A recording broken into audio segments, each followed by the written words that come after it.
Promotions aren't necessarily based on how smart you are, which is a weird thing to say. I'm smart, I should get promoted. Or why does that person get promoted over me? It's because they play the game better. Welcome to a brand new episode of the Front End Happy Hour podcast. I mean, at some point in your career, you're probably going to be dealing with promotions or wanting to get promoted. So this episode, we thought, why not talk about our experience with getting promoted, or even just what we've seen within companies on how to get promoted. So yeah, before we dive into the episode, let's give introductions of today's panelists. Augustus, you want to start it off? Yeah, sure. My name is Augustus. Jem Young, engineering manager at Netflix. And I'm Ryan Burgess, the host of Front End Happy Hour. This episode is sponsored by Wix Studio. Devs, this one's for you. I've got 30 seconds to tell you about Wix Studio, the web platform for agencies and enterprises. So here are a few things you can do in 30 seconds or less on Studio. Integrate, extend, and write custom scripts in a VS Code-based IDE, leverage zero setup dev, test and production environments, ship faster with an AI code assistant, and work with Wix headless APIs on any tech stack. Time's up, but the list keeps on going. Step into Wix Studio and see for yourself. Maybe to start off, what are some misconceptions that are out there about how promotions work in the tech industry? Promotions aren't necessarily based on how smart you are, which is a weird thing to say. And I think when you think about it, you're like, yeah, but I'm not sure that's widely known. You think, I'm smart, I should get promoted. Or why does that person get promoted over me? It's because they play the game better, or the manager likes them better, whatever. There's a lot of reasons people attribute to why they're not getting promoted. And it's important to recognize it's not just about being smart or building a lot of code. And as you move up the career progression, you need a lot more skills than just coding. Coding is like the baseline skill for software engineering, but to actually move up to say like principal, you need a lot of other skills that you have to develop along the way. And hopefully you have been to get to that point. Otherwise, you're going to be annoyed when you're like, oh, I can code circles around that person. Well, maybe, but coding is like one metric, and I won't say the least important one, because that I don't want to denigrate coding, but there's a lot of factors that go into someone getting promoted. And then we should probably talk about manager and that not being a promotion too. That's a totally different role, but that might be a different episode. But yes, it's not enough to be smart or good at coding to get promoted. I think that's fair. I think that's a great call out, and just some of those missing skills that, just because you're the most technical person doesn't mean that you're going to be promoted to, a lead or higher up as an engineer. I think another one that I commonly hear, or it maybe not, it's not necessarily a misconception, but that you should wait for your manager to bring up a promotion. And to me, that is no, do not do that. Bring it up early, bring it up before you are ready to get promoted, so that you and your manager can be on the same page of what does a promotion look like? And then if it's moving up to said level, at least you can start to have those conversations of how you might demonstrate those skills or what's missing to actually get to that role. So I think that one's one I would call out. Yeah, those are literally the biggest misconceptions I had. I was like, oh, dang, those. Yeah, I remember when I was first working in the workforce, I always thought becoming a senior engineer, I would be have the highest technical aptitude.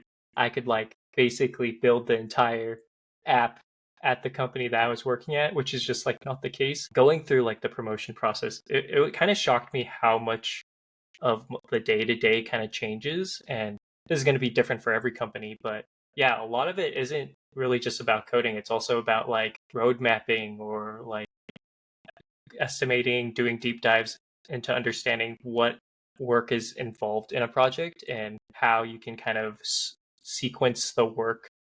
There's a lot of every company is going to define it a little differently. And it was kind of shocking to me how much of it wasn't necessarily coding. Fair point. I brought this up a little bit about the promotion of bringing it up with your manager. I'd be curious to hear both of your thoughts. I think I know the answer is how I'm going to ask it, but how important is visibility and self-advocacy when it comes to getting promoted? I have one more thought. before that one because you Okay, simulated yeah. something. Another misconception about promotions is promotions are rarely based on potential. You already have to be exhibiting those skills for that role to some degree before you get promoted. And I think that's a misconception too, which is like, I could do it. Give me the challenge. And it's like, well, no, you should be doing it already. And then someone sees that and then you get promoted into that role. But I think that's misconception. Like you need to be acting in that role already and then get promoted versus I have potential. They just won't give me a shot, which goes into your self-advocacy question on, yeah, don't wait for someone to give you a shot. You should be doing that proactively.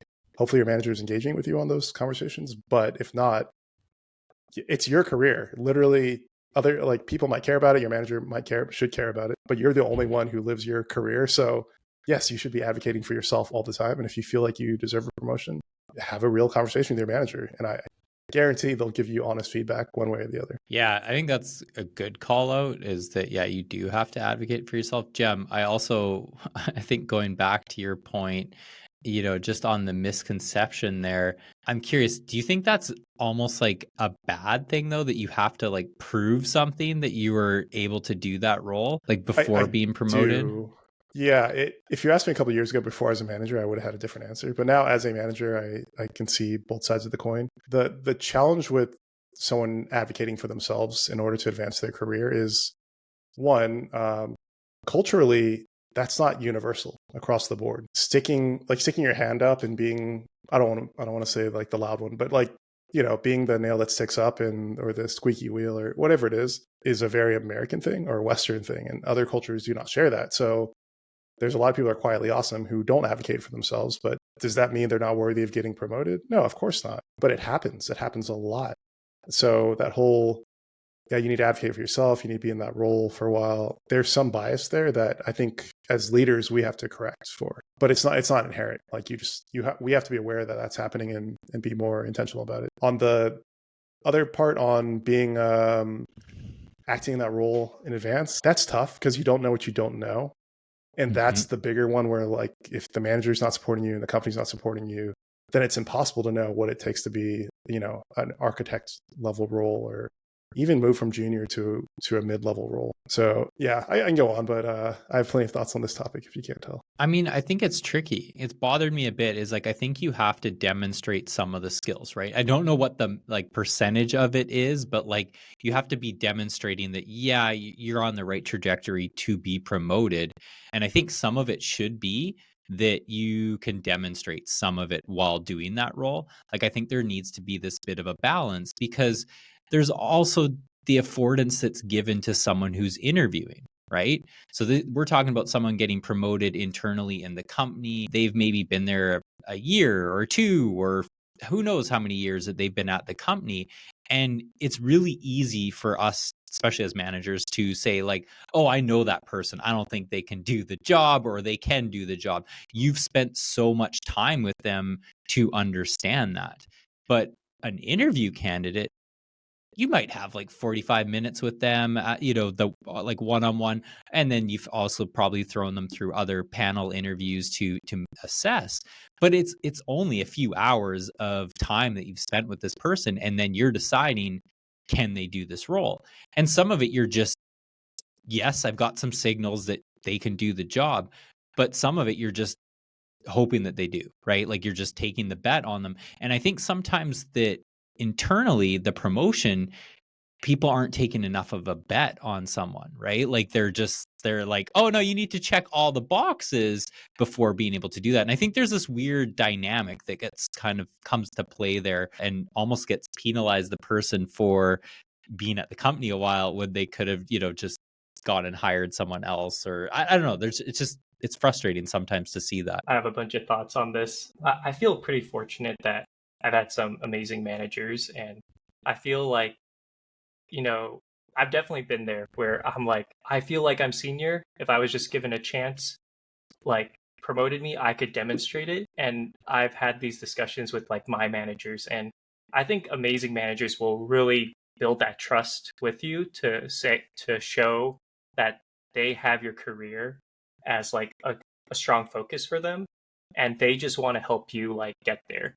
And this is something that I think was a big shock for me. Like, to be honest, promotion is in some ways kind of a political thing. And really, there's not much difference like being promoted versus not promoted, other than pay. And sometimes you don't even get paid, shockingly. Sometimes you don't even, Yes. which, you should always like, push for yourself. At the end of the day, it's a title.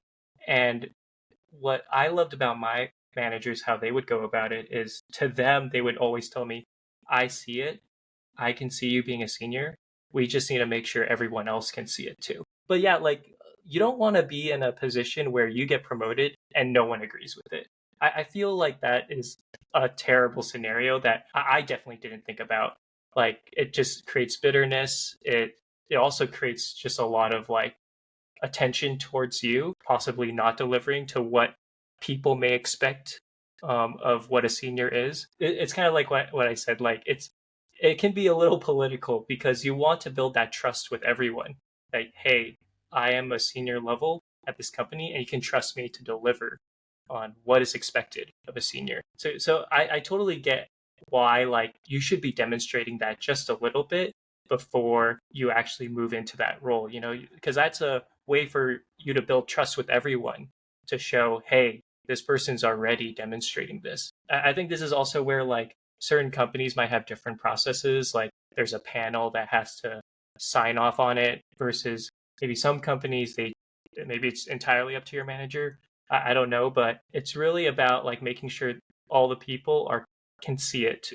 Well said, Augustus. I think that's even something to really talk through too, is each company does it differently. What's even different between a large company and a small company? Like, there's companies like Google, they will do rounds of promotions, and you have to put together a full-on package that is reviewed by others. And so you are having to advocate for the work that you've done and really spell out what the impact has been happened. But not all companies are doing that. That could just be that your manager has to say like, yep, so-and-so is now a senior engineer because they've demonstrated X, Y, and Z. And there's not much of a process for it. But at some larger companies, there's a pretty big process that goes into it. And there's a lot of work that goes into a promotion too, right? Like, even what you were saying, Augustus, I like what you called out, is that the people around are like, yeah, that makes sense. Because you almost want the people around, if you're a manager promoting someone, you also want all the people around going, yeah, that makes so much sense. Like, I almost want to hear people like, what? Oh, they weren't promoted before? Like, you want it to just sound like, yeah, this makes a ton of sense, because it becomes political and it becomes harder for the individual if they are promoted too soon. Yeah, and Augustus, you bring up a really good point on scrutiny when you move into a higher role. It is there. I tell people that often. They're like, oh, I want to be X level. I'm like, are you sure? Because you have it pretty good right now. And when you move to that level, the expectations change, not just from your team, but from others as well. They're like, oh, this person says they're a senior software engineer. They should be doing X, and they're not. And sometimes people don't, it's not something you necessarily want. And so I'd say, in defense of not getting promoted too soon or too early, or being intentional about when you do that, something you should consider is the higher up you go, the more expectations people have of you, which is totally fair. And I talk to, when I can, try to mentor people, and they're like, oh, I want to move. I can't wait to move from junior to X level. It's like, no. Junior, you have a lot of leeway. You can ask questions that maybe should be a little obvious to you, or you can make mistakes and people are like, oh yeah, totally expected at this level. But once you move up, you don't have as much leeway because we have expectations of you, and here's how you need to perform and things like that. So I've seen people go wrong on that. I've seen questionable titles. Like, I think seniors handed out pretty casually these days, when as an industry, we haven't defined it that well. It's pretty much like you're either junior or senior. From what I've seen very few people outside of like, the Amazons, the Googles, who have a very structured process, who aren't either junior or they're senior. And to me, that's when I talk to people and it says, oh, you're a senior software engineer. One question I ask people when I interview them is like, what does it mean to be a senior software engineer? And I hear a lot of answers that show that it's just the title to them. There's no weight behind it.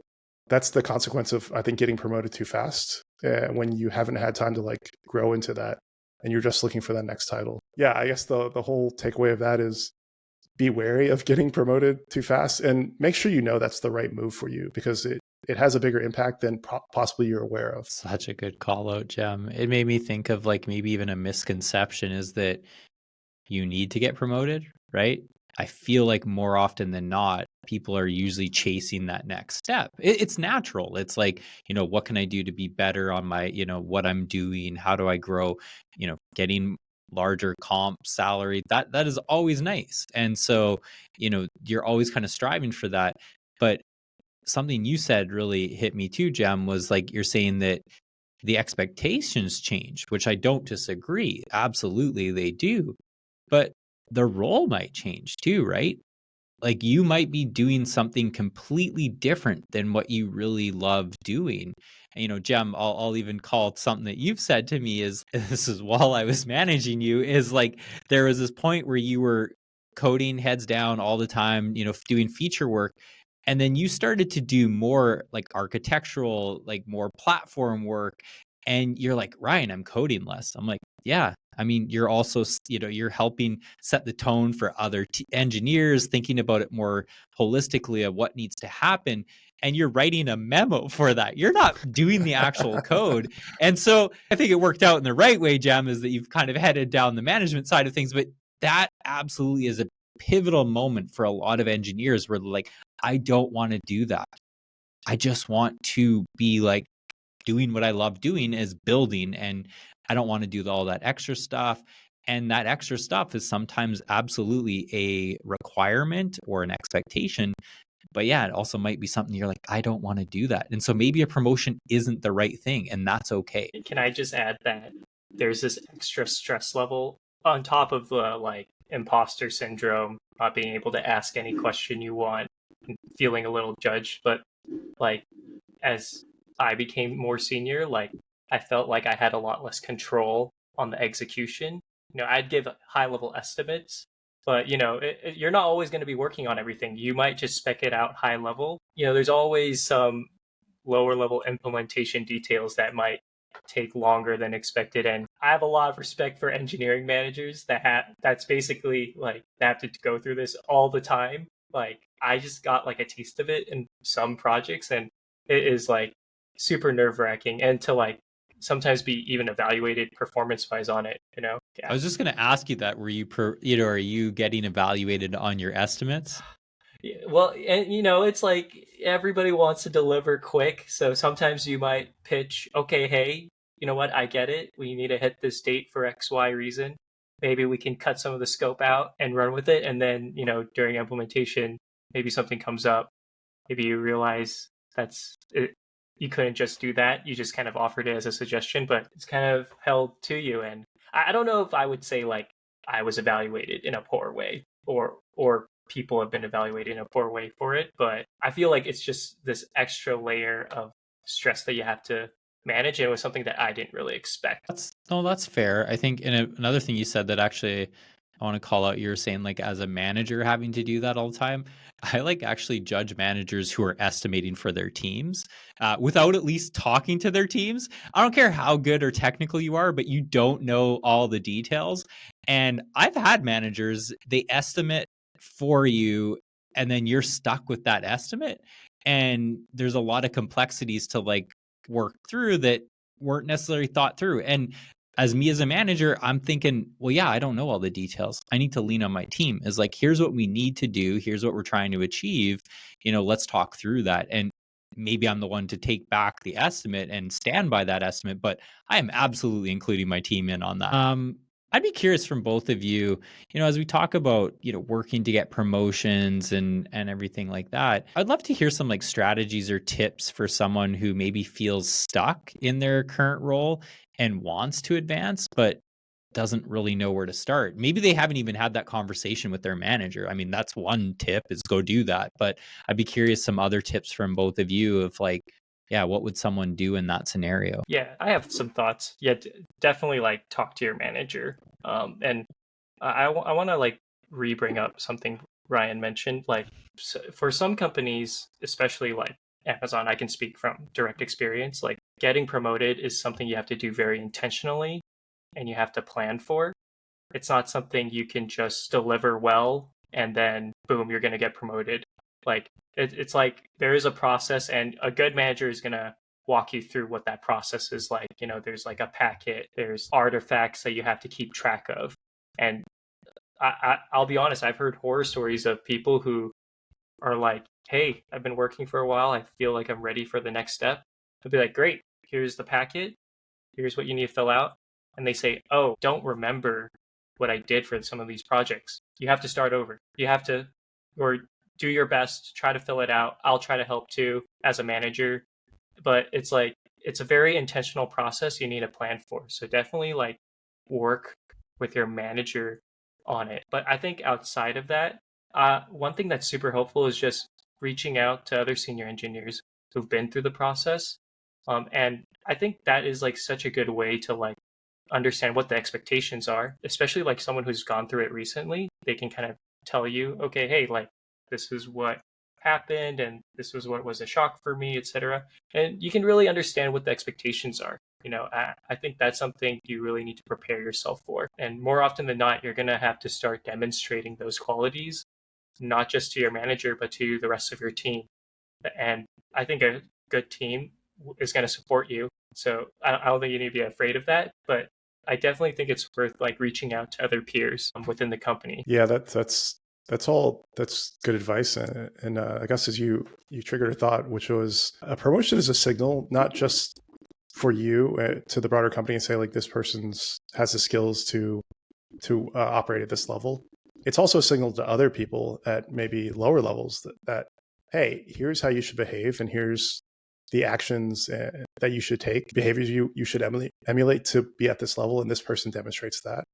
And that's broadly why there's processes at these large companies like your Amazons, your Google. It's because we, in general, like big enterprise companies want to be consistent in how these people show up. And that's really what the packet's about, is like, are we meeting this consistency bar across the company? Granted, there's so much politics and nuance into that, which I don't think we want to get into this episode, but that's a general idea on why some processes are so heavy, is like to try to be consistent. Versus I've been at some companies where they're like, oh, don't talk to that guy, he's a total jerk, but he's this high level software architect. And I was like, well, why are they at that level if they're behaving that way? Oh, they're super smart. And it's like, well, that's a broken process. You know, if you want to keep that person around, that's fine, but don't put them in the senior position where they can influence other people. So promotions depend on company size, but generally smaller company is going to be less consistent across the board. Sometimes people get promoted because you've just been the person at the company for 6 months and we just hired 50 new people. You're now promoted. Congratulations. Or enterprise, where it's definitely more of a process and there's really clear tracks you need to follow. But number of advice, you really need to work with your manager. The manager is the one advocating for you when someone's like, well, I saw Ryan do this thing in Slack. What's up with that? And they're like, oh, actually, here's what happened. Or, you know, I haven't really seen them deliver on this. What's going on? Oh, here's what happened. Your manager is the one fighting for you. And that's a lot of work people don't see. And when it comes to like compensation setting and promotions, is the manager's there advocating for you. So if you're not working with your manager, you think they're holding you back or you have ill will, you need to sort that out, because it's almost impossible to get promoted without your manager backing you. That's just how it goes. And that's our job too. That's our job as leaders to make that happen. Jem, what happens when your manager's not advocating for you or isn't trying to help you with a promotion? Because that can definitely happen. That happens far too often. When I hold office hours, that's a common question. It's like, hey, I want to move up. My manager has no interest or doesn't see that as part of their role, which is a shame, but there's nothing we can do about that in that moment. So Augustus had some really good advice earlier, which is like talk to other senior engineers and talk about their roles and their expectations, their behaviors. What does it mean to them to be a senior software engineer? Emulate those skills as best you can. But unfortunately, there's no really good ending here. If your manager is not going to back your promotion, you need to find a new manager. So switch teams to someone that recognizes your talents, or find a new company. And that's kind of it. Unfortunately, what I don't recommend is trying to go above your manager's head and say like, hey, I'm operating this level, my manager's not supporting you. It's just not a good move. It won't help you in the long run, even if you feel like righteous and justified. It's just not going to end well, generally speaking, even if you're 100% correct. But on the way out the door, then they ask you, while you're leaving for a role that's 2 positions higher than when you had, you say like, well, I did all this stuff and I talked to my manager and they just weren't there for me. So this company clearly doesn't value my talents. Peace. And to me, that's the best way to leave, is leave them longing. They're like, no, come back. Yeah, if your manager's not working with you or doesn't value it, talk to them, try to work with them as best you can. But sometimes you just have to make the move, which is switch teams or switch companies. Which is always such a bummer too, because it is so important to, like you said, Jem, having that trust with your manager and, building that rapport with your team, building that trust, all those things. Guess what? Now you got to start all over. Like, I mean, at the end of the day, you're right, Jem, is like, if the manager's not going to help you, it's kind of the buck stops there. It doesn't matter really what you do. And so making a move to another team or another company is kind of the only option. It just sucks because it is like you put in a lot of this time to demonstrate those skills and then you have to start all over again. We haven't done an episode on it yet, but we should do an episode on like the impact of a bad manager, because the impact of a bad manager is so broad and long and deep. And it's just like a small instance like that, like holding someone back who has the skills to have a bigger impact on the company. That could be, $100 million decision. How do you know if that person does move up, they have this big impact with their in a more context and freedom they have in this role? But by not moving someone up who's ready, like you're not only stifling their career, which sets off, their life, but it impacts the company as well. And it's just, yeah, there's so many little decisions managers can make like that have such an outsized impact when they're not good managers. So if any manager listening, you should be having growth conversations with your team regularly. I say at least once a quarter, or you can do it once a month, but that's pretty heavy depending on your workload. But minimum once a quarter, you should be having growth conversations with every person on your team, talking about their short, medium, and long-term career ambitions and like how you can help them. And that's just baseline. That's not even being a good manager. That's just baseline. I'm disappointed when I hear people that have managers that don't do that for them, because I don't know. It's not a whole lot to ask. Okay, soapbox over. You can tell I feel very passionately about growth and this process. Yeah, you're so right, Jem. And I think maybe this is also where some of the larger companies or process-heavy companies can be really beneficial, because those managers like hopefully are being told it's promotion time and you need to go through, like there's time allotted for that, and that you're almost asked to do it, right? Versus having sometimes where companies, it is on the manager to think about their team and do that on their own. And if they're not, and no one's holding them accountable, well, they're not going to do it, right? That sucks. And so I think sometimes the process can at least hold people accountable to that. And so that can be a benefit for having some sort of a process in place. I just wanted to bring up like one point in defense of managers. And this is something that I've heard, and like I said, and like we've talked about, every company's different. But one reason a manager could be denying you promotion, it might not even be that they don't think you're senior. It just might be that your team doesn't have the headcount for a senior. And this was like something that I was like, wait, this makes so much sense, but I'm not thinking on that level. But it's like, there's only so much work for a senior for every team. Like you can't have like 20 senior engineers. It's like, and there's not 20 senior engineers worth of work for the team. This conversation of changing teams is something that really often comes up as you go through your career within a company, because maybe the most technical challenging work that requires senior engineers is somewhere else. And it could be within the company, it could be outside. But I think it's something that you really do need to ask yourself, like how important it is for you to be becoming a senior within the company, or just growing technically. You have to consider all these kinds of things. I think that's such a good call out, Augustus. Like there has to be a business need for that role too. And that can suck too, right? Because an individual is hopefully likely ready for that promotion and can do the role, but you can't just put someone in the role per se. Like it's like, how many leads can you have on the team, or how many architects? Like, everyone plays a role. Same with a manager. Like I know Jem mentioned it's not a promotion. It's not. It's a different role, but it's a role on the team. and you can only have so many managers on the team, or else you just have like a manager managing one person. Like that doesn't make any sense.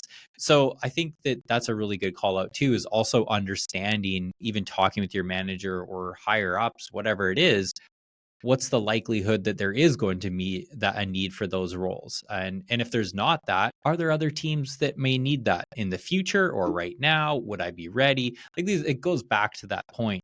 Talk to your manager, have these conversations. Could be a year before you're even thinking about getting promoted. It doesn't have to be like, hey, next week I'd like to get promoted, because it takes time, and you need to be on, the radar of the leader at that point. Augustus, I love you brought up the business, because like it is a business. We're not doing this for free, and yeah, sometimes there's no justification for, like you said, having 3 architects on the team. It just doesn't make sense from a business perspective. But also financially, there are budgets that people need to hit sometimes. And it's not the reason you want to hear that you can't promote somebody, but that's sometimes the reason too. Maybe they just don't want to pay that extra. Again, it's not good or bad. It's just that's business. It's unfortunate when it happens, but hopefully you have this transparency with your manager to just be upfront about it. Be like, hey, I know you want to become a manager, but it's unlikely there's any roles opening up anytime soon. I will help you look around, like Ryan was saying. I'll help you look around the company, but sometimes it's just not there. And if moving up is really important or changing roles, that's something you have to consider for your own career. But again, the overall theme is like, it's your career. You have to own it. Your manager will help you, and they should help you. But at the end of the day, like, you have to advocate for yourself. And sometimes you have to make a hard decision. And that's just how it is. It just made me think of, like, we've talked about some of the things that people can do to try and work on getting promoted. I'd be curious to know, what are some things or like mistakes that you've seen people make trying to get promoted? Because I think that can be a negative too, is like if you try too hard, there can be sometimes some negative things that come about. And so I'm curious some of the ones that you all have seen. Okay, I just want to call out to something Jem mentioned on another episode. Promotion-driven development. Yes. Is, yes. I hate to admit, I didn't, when Jem said it, I knew it, but I didn't want to believe it was a thing, but it completely is. I think it's not necessarily bad, but it can be bad. And you don't want, so I'll just speak from experience. Like, I have seen people, and it's kind of like what I mentioned, it's a very intentional process. Some artifacts lost because due diligence of not keeping track. So now they have to kind of make up for it, and trying to force technical projects that accommodate some business need for some arbitrary reason, and it will optimize whatever, and it doesn't really do much, but it looks good on paper. I think you can do that, but I will be 100% honest. It's not like people don't notice, and I think it can really hurt your credibility. Like, if you really try to push for those kinds of projects, just something to be kind of cognizant of. I would love to hear other people's thoughts. Yes, promotion-driven development. I guess in defense of that, sometimes that's just the way the game is played, especially at bigger companies, is if that's what the company values, is like seeing these things in your promotion packet, then like the only way to move up is to do the things the company values. And that's something to be aware of it when you join a company, is like, what's their stance on growth, promotion? What do they consider a terminal level? As in, most people will not reach beyond this level. Having an understanding of that can help inform your career decisions as well. But along, I guess the corollary to go with promotion-driven development, or is people that are only seek to do highly visible things. Oh, I want to be the one to send the launch email with my name on it, or let me make sure only my name's on that doc, even though a bunch of people contributed to it. It's also obvious too to other people as well. And again, in these meetings where we talk about, oh, should this person be promoted or not? These are questions that other managers ask. Do they mentor people? Do they pick up the trash, as in like just fix things and not talk about it? Do they update the documentation? Do they do things that aren't visible? Because those are the more important things, because that's how you behave. And I've seen people chasing the wrong thing, like, oh, look at me, look at these projects I've done. It's like, cool. What about these other stuff? Like, that's the thing I want to see them to move someone to the next level. I've definitely seen a lot of, I can't think of a proper phrase for it, a lot of fluff, but there's nothing behind it. Like there's no substance. Yeah, I like the being visible, taking credit, or just making sure that your name is visible all the time. That kind of fits into that promotion driven development.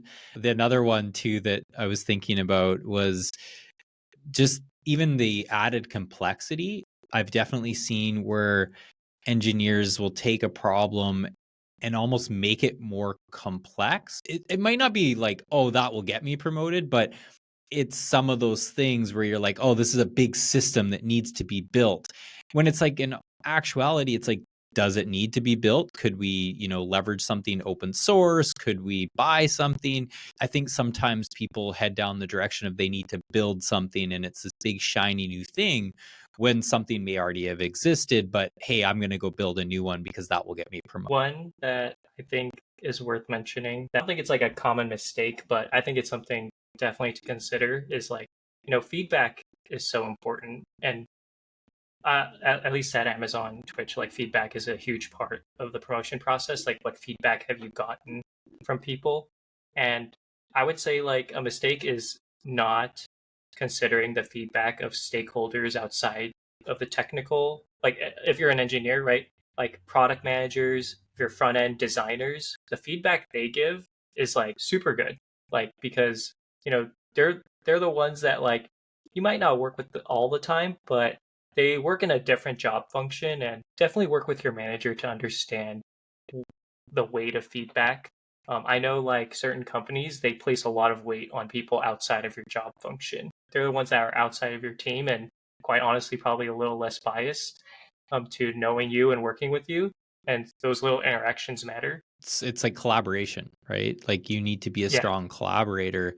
I think that is so important because when I think of the engineering function, like you talked about, Augustus, is like you're working with maybe design, or you're working with maybe another engineering function like back end if you're a front end or whatever. Like it just doesn't really matter so much, but you are working with other functions to make something, to make something happen, have impact for the business.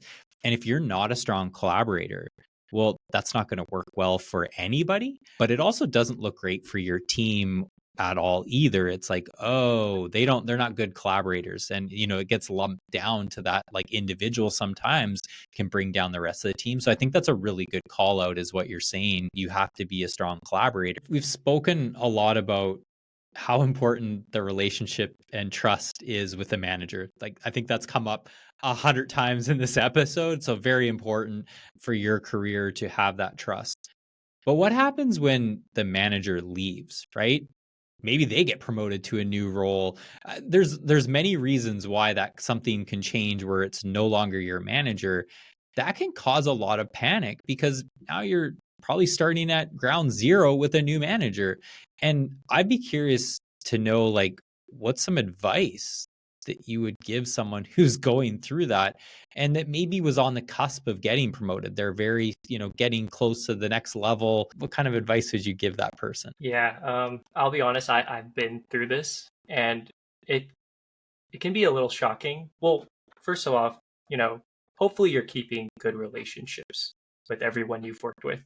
I think like don't underestimate how important it is to have like a strong network of people you can rely on. And if you really enjoyed working with your manager, keep in touch with them. So that's number one. It's not like, oh, you're leaving, screw you. Like it shouldn't be like that.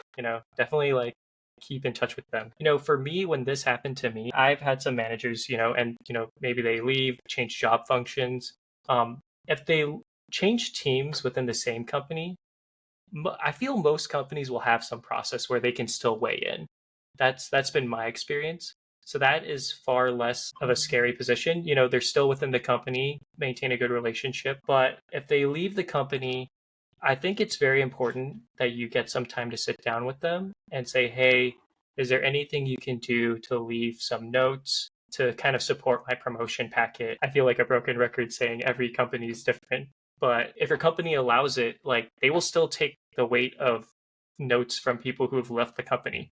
So like, but it's very crucial you take that time to say, hey, I would really like to sit down with you. If there's anything you can do, like even if it's just a note, some feedback about my performance of about some projects that we worked on together. That is like super, super helpful.